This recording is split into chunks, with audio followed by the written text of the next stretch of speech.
lo que fuere, ¿no? Demuestra desatención, desaprensión. Eso es uno. Dos, yo comencé esta maestría en el 2014. Empezamos en abril del 2014, con 3 alumnos, 5 alumnos, porque era un proyecto piloto.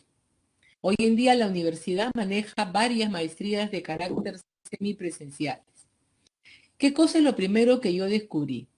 Que cuando estábamos en la plataforma, cuando estábamos en esta conversación, en este debate, el debate solía ser muy intenso y las personas contaban muchas experiencias laborales, como la acabamos de escuchar de Elvis, de Víctor, de Romy y ahora de Edwin. Y contaban mucho de sus experiencias personales y luego hacían esta reflexión teórica y de pensar en las propuestas. Situación que no ocurre cuando yo doy clases presenciales. Cuando yo doy clases presenciales, termino de hacer la presentación, 5 o 10 minutos, y abro para el debate, serán 2 o 3, pero no se da este nivel de intimidad que nos genere el estarnos mirando a través de la plataforma. Entonces, aquí ha surgido una herramienta absolutamente nueva que Edwin la está notando, que es que a través de la plataforma se pueden generar de manera sana muchas mejores relaciones de confianza, que son absolutamente esenciales porque cuando usted va a una asamblea plenaria, cuando usted va a un gran espacio plenario, donde a las personas las pueden estar llevando por aquí o por allá, esos elementos desaparecen cuando está usted en una plataforma de carácter tecnológica, ¿no? Entonces, ustedes pueden maximizar su trabajo con la utilización de las plataformas tecnológicas, ¿no? Y van a poder hacer, como dice Edwin, ¿no? Generar algunos espacios que van a ser necesariamente presenciales, porque el intercambio vis to vis, el verte a la cara, el verte cómo estás. Yo, por ejemplo, ahora estoy viendo que Edwin me está escuchando y está sintiendo. Entonces me queda claro que yo estoy llegando a su cerebro, ¿no? Entonces, el vis to vis siempre es bueno. La plataforma también lo da y nos puede dar muy buenos resultados, ¿no? Todo depende de cómo ustedes se enganchen. Como dice Romy, esta es una conversación que ustedes van a tener con los que tiene que ver el tema social, con lo que está viendo Edwin, como lo que está viendo él en su municipalidad, ¿no? Van a tener que enganchar. Y recuerden, y acá dejo de hablar, el elemento en el proceso de diálogo, de negociación, de trabajo con las comunidades más importante son ustedes. Ustedes son los que tienen que aprender a generar confianza. ¿Por qué? Porque ganan legitimidad.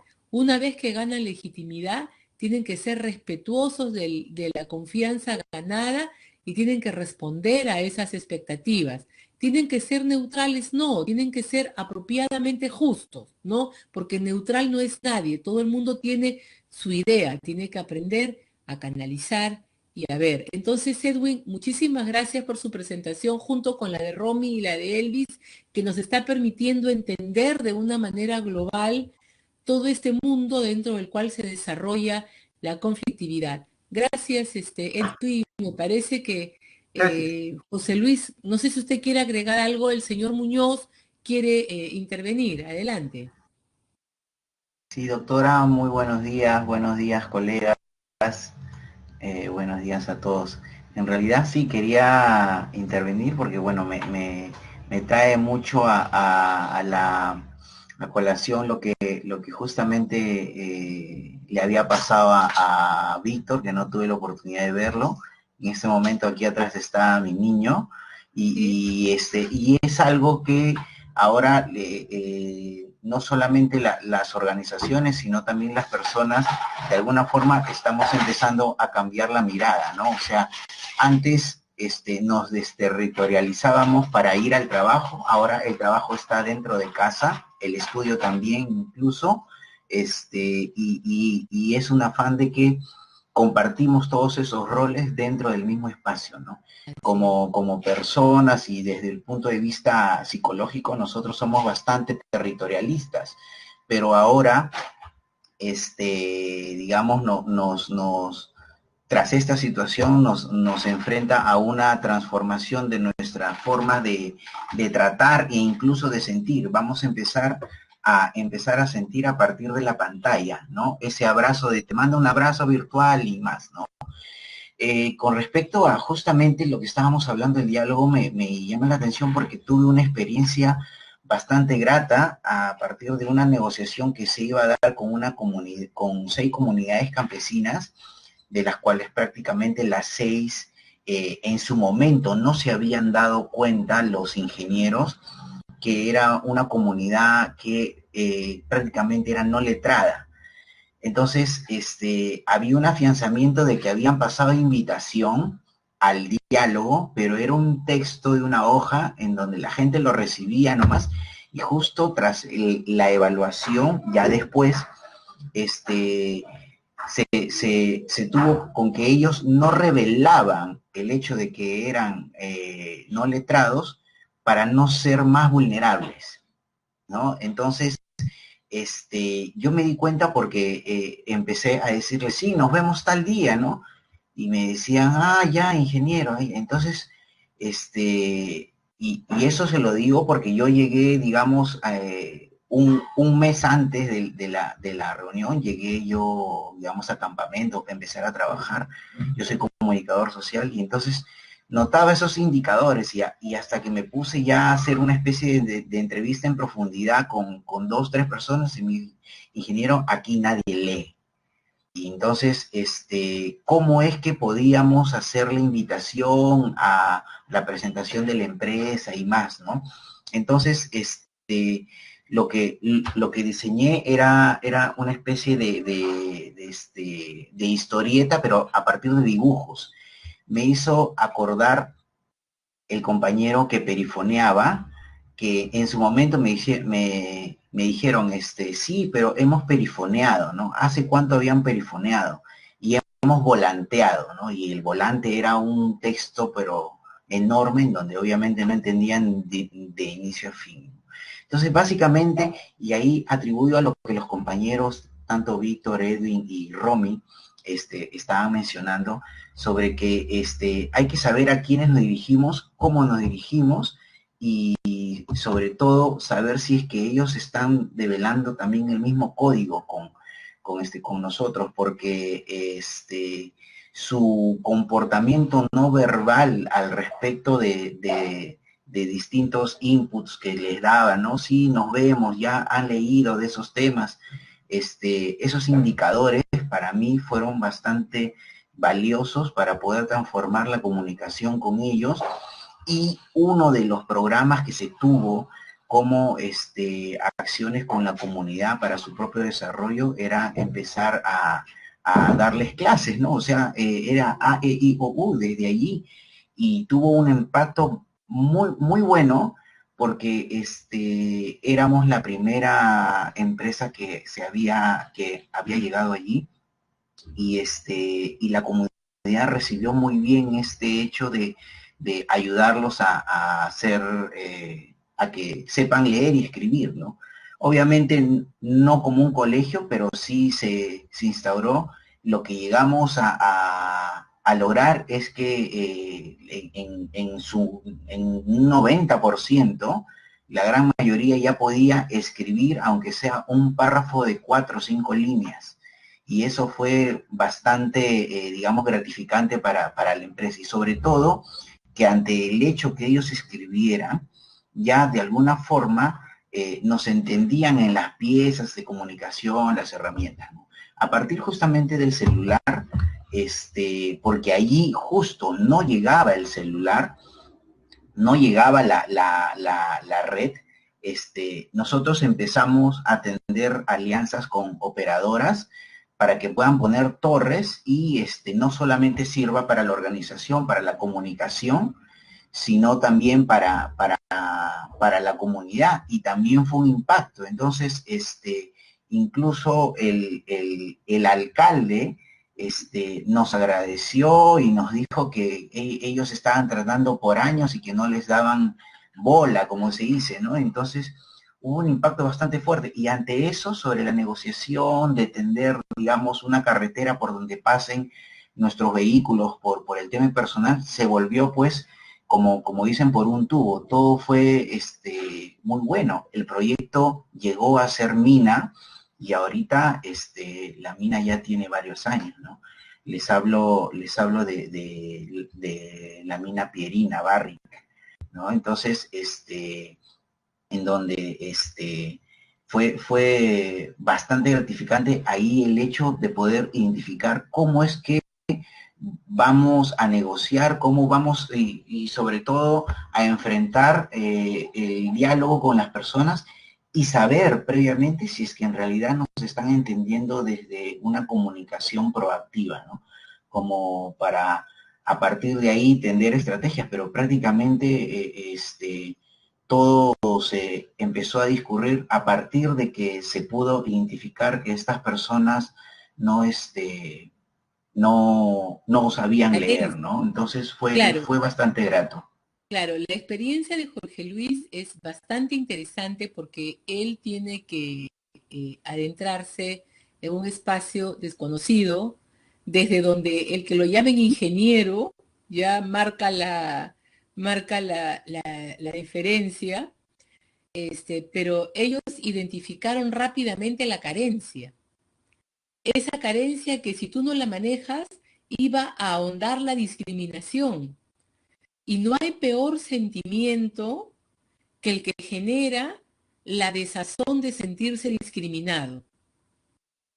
Por eso que yo hacía mención al principio que en vez del lenguaje de señas, para mí el lenguaje oral en quechua, el lenguaje oral en aymara, ¿no? O sea, no hay peor desazón que la de sentirse discriminado.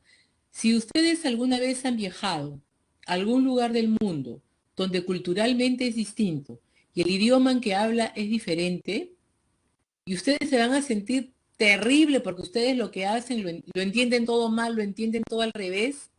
Entonces, cuando Jorge Luis con el equipo identifican que las personas eran iletradas, entonces imagínense recibir ese documento hasta, pucha, ¿qué miércoles se quieren esto que me están mandando a mí una carta? O sea, pero, o sea, ¿cómo me puedes dar a mí, no? Es como que mi hijo me quiera mandar de regalo, no sé, lo último que acaba de salir para comunicación satelital y que mande mi dron. Yo, ¿qué miércoles, no? Yo quiero una cajita mejor para usarla de joyero, yo no quiero un dron, ¿no? Entonces, es lo mismo. La discriminación genera impotencia, hace que las personas se sientan mal y agudiza las diferencias. Entonces, recuerden ustedes que cuando hablamos de gestión de conflictos, siempre estamos hablando de necesidades de las personas o carencias de las personas, que suelen ser la otra cara de una moneda. La otra cara es un derecho fundamental. Cuando hay conflictos es porque hay un derecho fundamental, un derecho esencial para las personas que no se toma en consideración. Entonces, Jorge Luis cambia la comunicación, las personas comprenden y ya sienten, bueno, ya, me puedo comunicar, me puedo entender, ¿no? Y cuando él comienza con este programa de trabajo de iletrados, este detonante, este gatillador, ha sido un gatillador de la paz, porque él dice, luego todo salió como por un tubo, ha sido un gatillador de la paz. Tiene que evaluarlo bien en el contexto, porque para mí eso ha generado lo que usted llamó, todo salió por un tubo. Has tocado la fibra del corazón que a mí realmente me hacía sentir mal, que era no poder entender una cosa escrita. Tú me has puesto un camino, entonces yo me dejo de sentir discriminado, yo me siento bien y puedo comenzar una relación con Jorge Luis de una manera apropiada. Mire, Jorge Luis, todo lo que usted hizo instintivamente, instintivamente, pero detrás uno encuentra la teoría, ¿no? Sobre todo, doctora, que la afianzamiento del discurso, porque obviamente la organización no iba con tapujos, ni vamos a decirle esto y vamos a hacer otro. Básicamente el discurso con ellos es que en función del análisis y las entrevistas en profundidad que tuve, era que ellos no se develaban iletrados por justamente no ser vulnerables y que no los engañen, como lo que escuchaban, porque ni siquiera leían ni veían, lo que escuchaban por radio, ¿no? Entonces, y el discurso, digamos, de el programa es, aprende a leer para que tú mismo te sientas parte de ti. Y fue bastante interesante porque ellos mismos, incluso entre ellos, sentían, no, él no me está diciendo la verdad, habían algunos que sí podían escribir o al menos hacían sus intentos, pero sentían pues que no todo estaba claro, ¿no? Y esto fue un programa bastante fuerte, porque ellos se sintieron identificados diciendo, o sea, la empresa me está enseñando a leer para que no me engañen, y era parte también del mensaje, ¿no? O sea, si tú sabes leer y escribir, nadie te va a engañar, ¿no? Señor Y Muñoz, ellos la tenían clara con eso. señor Muñoz, ¿usted es el primer, el segundo curso que lleva en la maestría? Este es el segundo curso. El segundo curso que lleva en la maestría. Yo lo que le digo es de que usted tome esta experiencia, ¿no? De comunicación, una comunicación totalmente directa con sus características, que vaya buscando información, porque sería un excelente trabajo de investigación en la modalidad de reporte de caso para que usted se pueda graduar. Porque Ah, genial. es un excelente reporte de caso de mostrar la realidad que nosotros tenemos, la realidad que afrontamos y cómo es que tenemos que ir ajustando la conducta, la doctrina, ¿no? Entonces, vaya identificando, vaya viendo y prepárese para trabajar ese caso. De repente Felizmente, saber doctora, contar. lo tengo todo documentado, así que eso me va a ayudar. Gracias. Y sabe qué cosa, y esto va para todos, cuando uno identifica prontamente cuál es el tema que quiere trabajar, hay dos modalidades: tesis, que es un aporte único para la ciencia, y el reporte de caso.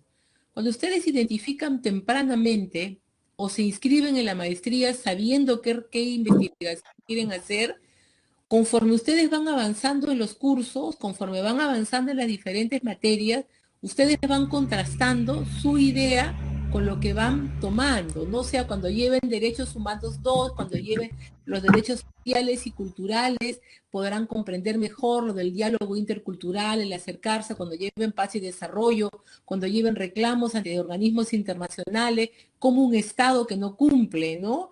Va, entonces le van a ir encontrando ustedes un mayor sentido. Los felicito. Colegas, ¿alguien Gracias. más que desee intervenir? ¿No? Muy lindas las experiencias que estamos viendo, y estamos viendo cómo el tema de la comunicación, cómo el tema del diálogo tiene todas estas diferentes posibilidades y variables. Edwin, adelante. Me Sí, parece. doctora, quería solamente una pequeña intervención puntual. Estaba en una de las anteriores lecturas, estaba viendo un reporte de lo que había enviado usted del Defensoría del Pueblo, y decía un alto porcentaje de procesos de conflicto no han pasado por un diálogo, ¿no?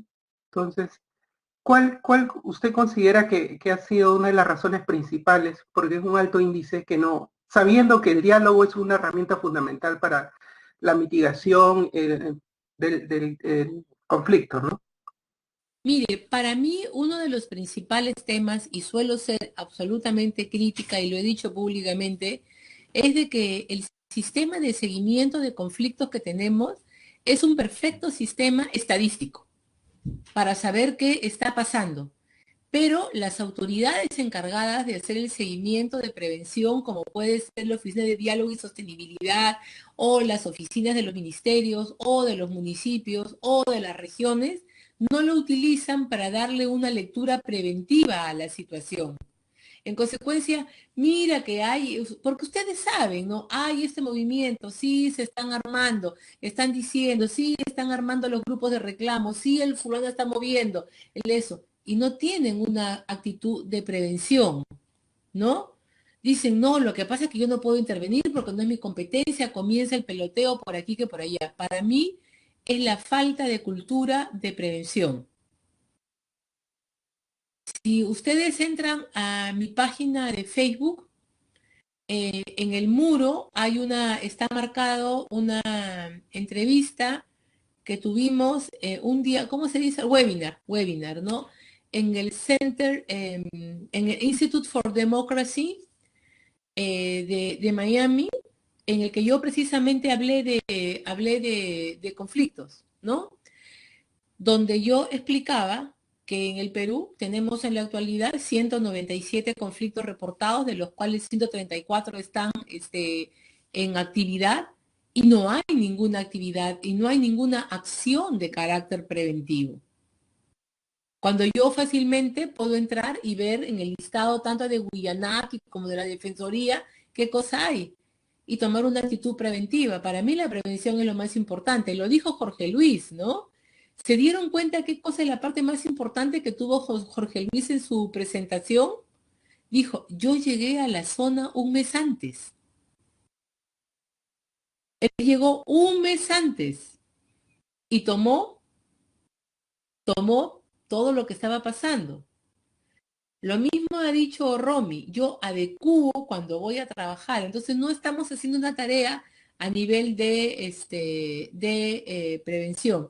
Les voy a colocar el link porque allí hablo directamente de conflictos ya en una visión de segundo nivel y en una visión también de conceptualización política, porque todos los que somos ciudadanos de un país, de una sociedad, tenemos siempre una concepción de ese tipo, ¿no? Muy bien, yo feliz de la vida, por favor, intervengan. Lamentablemente tengo la clase final de otro curso sobre las 9:30, si no me quedaría con ustedes todo lo que de Enrique Freddy. Adelante. Quería acotar a lo que usted nos está manifestando. He tomado conocimiento en base a la bibliografía que nos han brindado que la Comisión Multisectorial de Prevención de Conflictos Sociales fue desactivado el 2017. ¿Sabemos a qué obedece, doctora? Si me podría dar algún alcance. Miren, ahora tenemos la Secretaría de Diálogo y Sostenibilidad. Así es. Miren, yo les voy a dar acá lo que dije un poco en esta presentación. De los 18 partidos que están presentando candidatos presidenciales y representantes al Congreso, solamente 4 tienen una propuesta de manejo de conflictos, que son Somos Perú, Renovación Nacional, el Partido Morado y el Frente Amplio no. Bueno, me olvidé cuál es el cuarto, ¿ok? Los 4 presentan una propuesta de manejo de conflictos, no de intervención, no de ir, sino una propuesta de cambio burocrático, que deje de llamarse diálogo y sostenibilidad. Allá, el partido el de Ollanta, nacionalista.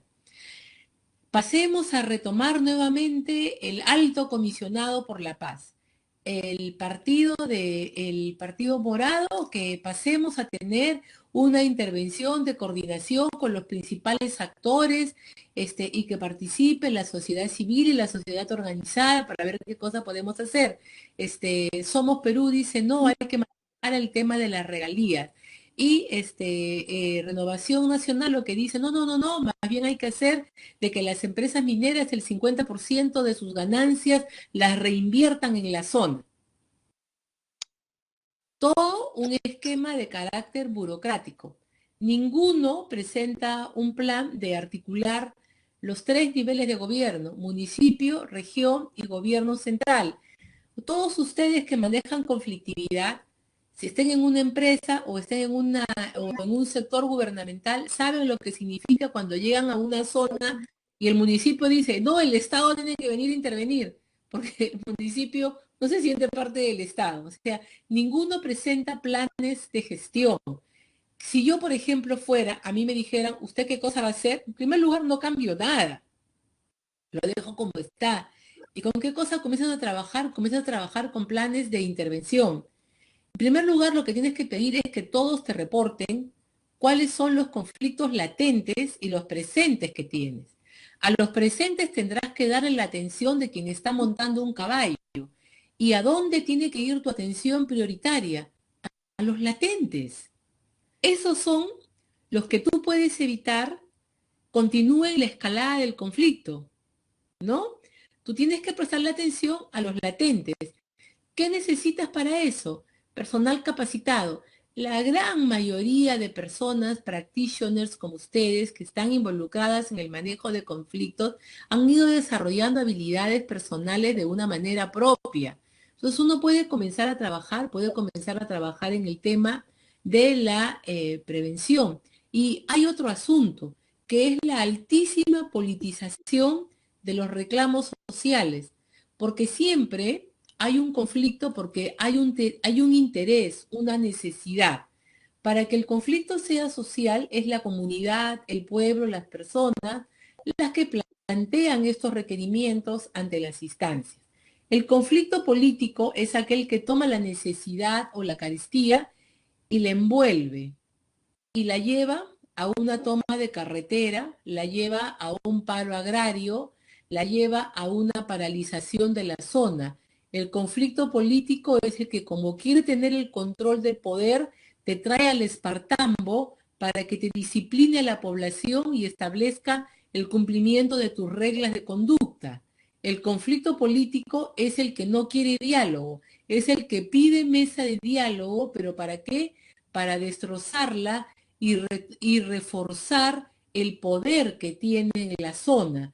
Entonces, si uno ya sabe cuál es el desarrollo del conflicto en el Perú, tienes en primer lugar que atacarlo acá, en el nivel latente. Cuando ya comienza, tienes que saber distinguir si es social o si es político. Si es social, tendrás que entrar a trabajar directamente con esas comunidades. Si es político, tienes que tener mucho cuidado para que en tu espacio de diálogo, mesa de negociación, como fuere, no se metan a tu espacio estos líderes violentistas, políticos, lo que fuere, porque su único objetivo va a ser buscar el espacio de diálogo para crecer, ¿no? Entonces ustedes tienen que aprender a identificar en el espacio de diálogo cómo reivindicar al líder auténtico, al líder natural y dejar fuera a este líder político. Porque ustedes tienen que tener claro que si llevan al espacio de diálogo, a la mesa de negociación, a conforme se llame, a este que está moviendo la calle, este espacio de diálogo se va a ir al fracaso, ¿no? Entonces, son todas esas consideraciones que uno tiene que ir teniendo en cuenta cuando va planificando. Y les reitero, ningún problema, ningún conflicto, ningún preconflicto, ninguna situación latente es igual una a otra. El gran error es repetirse. El manejo de los conflictos requiere tiempo, requiere análisis, y que usted para cada conflicto, sobre sus experiencias, trace una estrategia. Solo no lo recomiendo. Con el grupo que trabaja. Todos tienen que tener muy claro qué cosa es lo que van a hacer, cuál es el rol de cada uno, la forma en la que se van a comunicar y comenzar a establecer relaciones con las personas con las que van a tener que llevar adelante los procesos de negociación, los espacios de diálogo.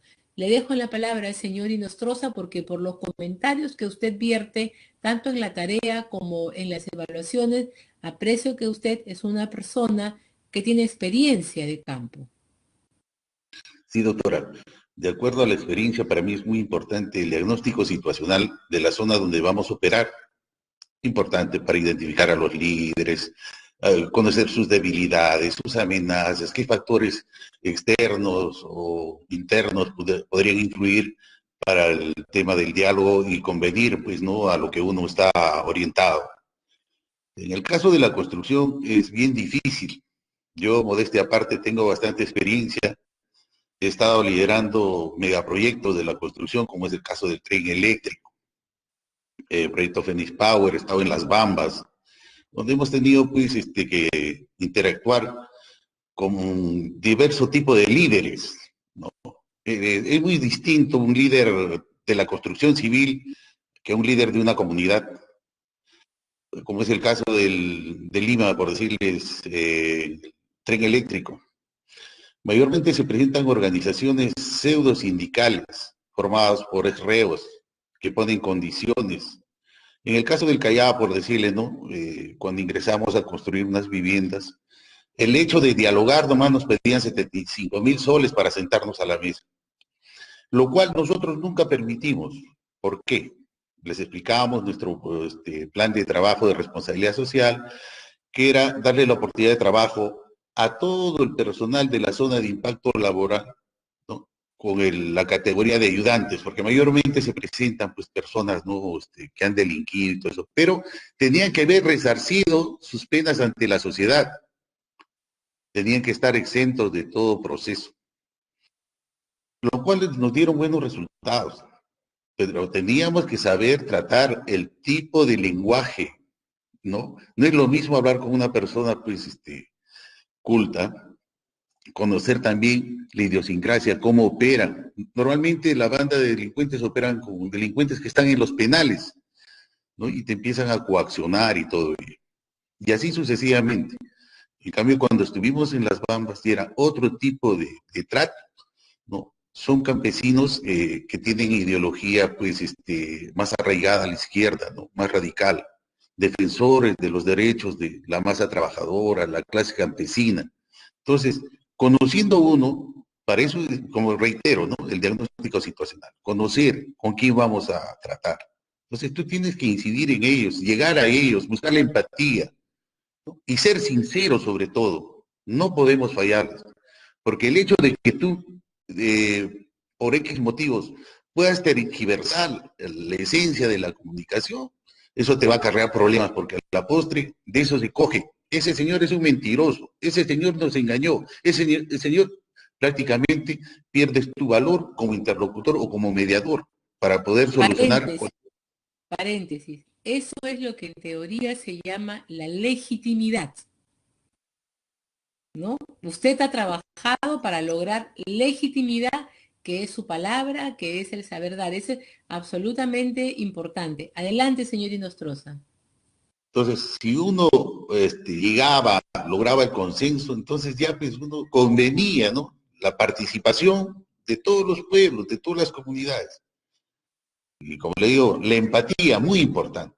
Conocer, compenetrarse, participar en la vida social con ellos, porque pocos son los que hacen ese trabajo.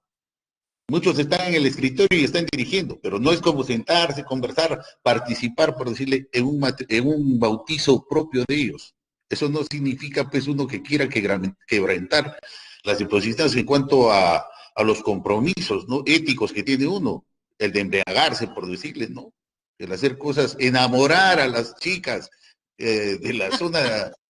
Es que eso sucede, doctora, y todo eso acarrea problemas a la postre. Todo eso acarrea problemas. Entonces, todo tiene que estar orientado y el equipo tiene que estar consciente de lo que se quiere lograr. En este caso, el personal de relaciones comunitarias, muy importante su labor. Muy importante. Cuéntenos, señor Inostroza, usted es una persona con muchísima experiencia. Cuéntenos una situación de conflicto generada así por una inconducta de algunos de los que estaban en el equipo. Bueno, teníamos un muchacho que era monitor de relaciones laborales. Da la casualidad de que llegamos a Las Bambas y él interactuaba con las chicas que eran las vigías. Y resulta que era una señora de la cual había estado enamorando. Y un día me reportan y me dicen, señor Inostroza, sí, hay un problema en una comunidad, que hay un trabajador acá de la empresa que ha enamorado a una señora que es casada, su esposo es transportista. Cuando sale de viaje, este señor se va y está en su casa. Y hoy día lo van a matar. No te creo, sí, me dice. ¿Por qué? Porque está haciendo algo irregular y eso no se puede permitir. Y ahí todo el pueblo sabe. ¿Qué hacer ante eso?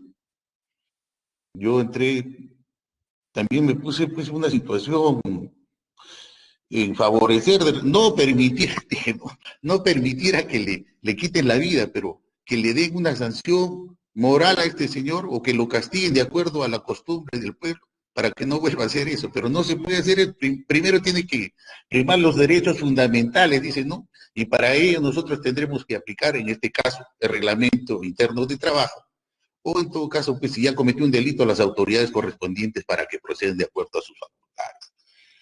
Cosa que llegué y conversé con el señor agraviado. Dije, señor, ¿qué va a hacer? Déjeme actuar a mí. No creía.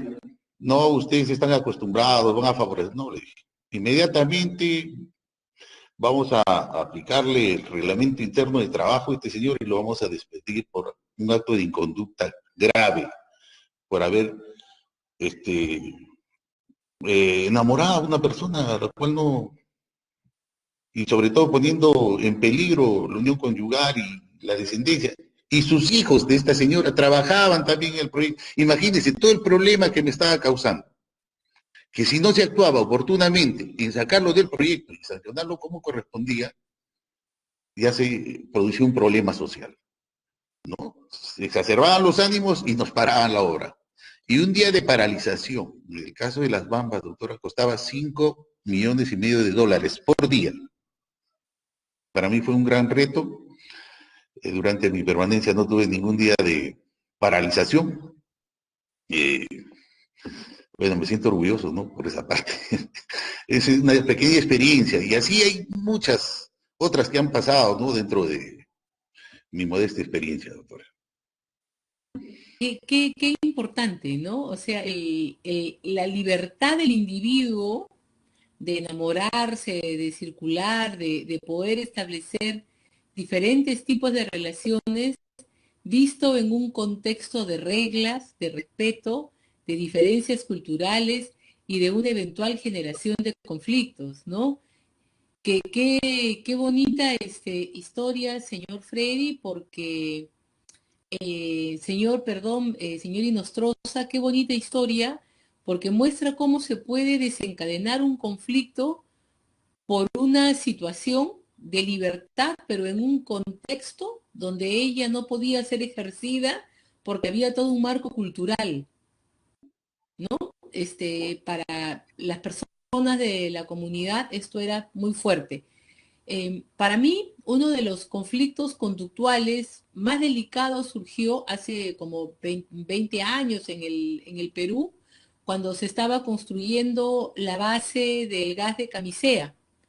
La base del gas de Camisea no tiene acceso por carretera, solamente pueden ir por aire. Entonces, cuando construían, sembraban a los trabajadores y a los ingenieros.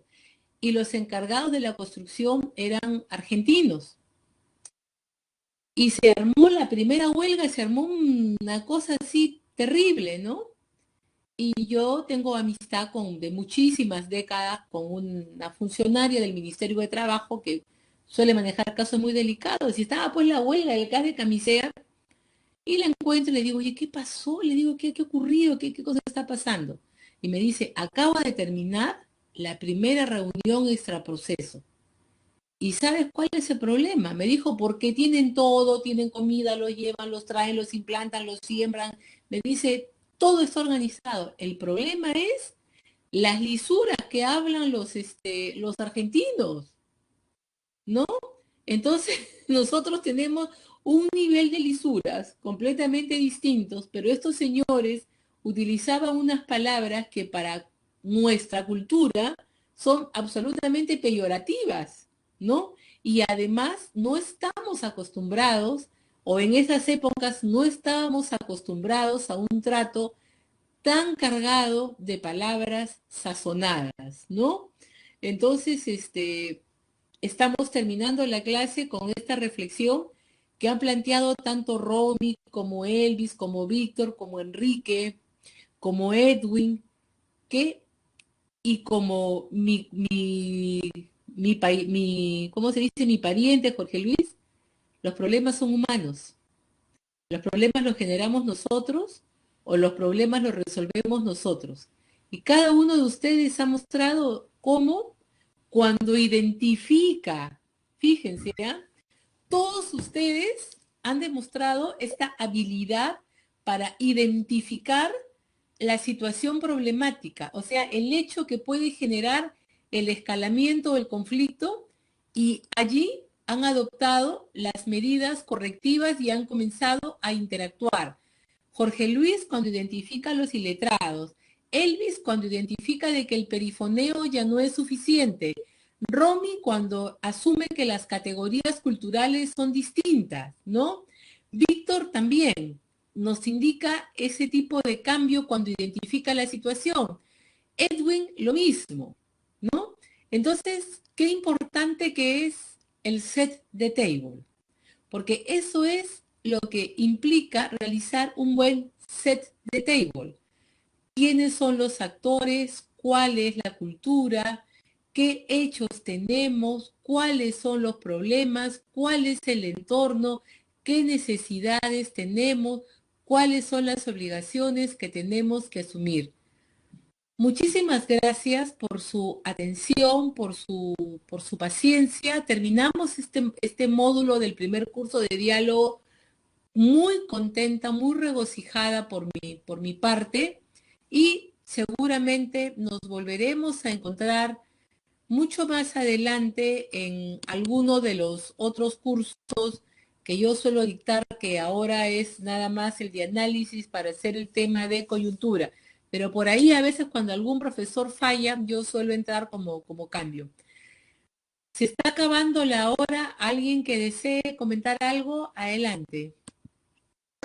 Doctora, para terminar, Víctor, uno de los mitos y uno de los problemas que tenemos que romper y quebrar, como usted bien dice, la prevención, el diálogo es magnífico, pero hay que quebrar en el Estado, en los mandos, en las personas que tienen la dirección para poder hacer un diálogo preventivo.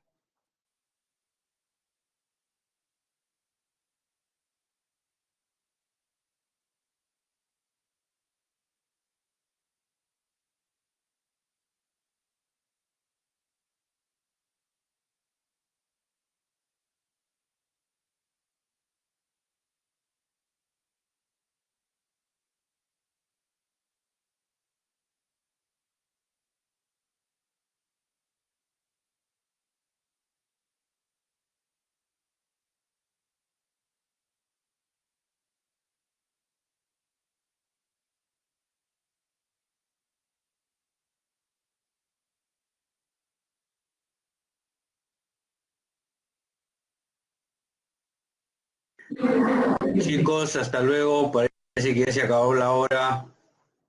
Ay, sí, sí, se acabó, se acabó. Ah, Sí, parece que sí.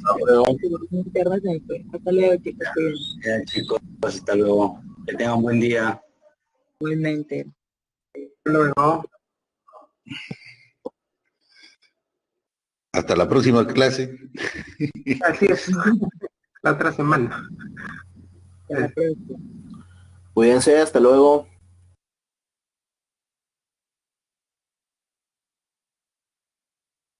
You are currently the only person in this conference.